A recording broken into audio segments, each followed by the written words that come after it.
خلي بالك، ولو طرحت 9 ناقص 4 ب5 من اي اتجاه وتمشي معاك. تعالى تاني اهي، نعملها تاني. بص كده اهي، 8 في 7. ال8 عشان توصل لل10 فاضل لها كام؟ 2. نحطها هنا عند العكس. ال8 فاضل لها 2 تحطها هنا.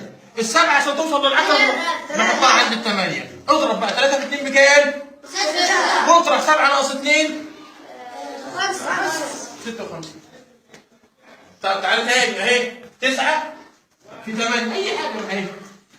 ال9 عشان توصل لل10 فاضل لها كام؟ نحطه هنا. وال8 عشان توصل لل9 نضربهم في بعض. 2 في 1 واطرح دي او دي اللي يريحك. 9 ناقص 1 يديني كام؟ 7. عايز تطرح 9 ناقص 2 يديني 7. اطرح اي 2 ما تخافش. ما انا عشان كده عملت لك التبادل ده. 8 ناقص 1 يديني 7 و9 ناقص 2 يديني 7. تعالى تاني اهي، تبقى دي سهله خالص. 9 خلينا بلاش 9 اهي، 8 في 7 ولا كاتبينها 8 في 7؟ 8 في 6. ال8 عشان توصل لل10 فاضل كام؟ 2 اهي. ال6 عشان توصل لل10 فاضل ممتازين. 4 في 2 8. 6 ناقص 2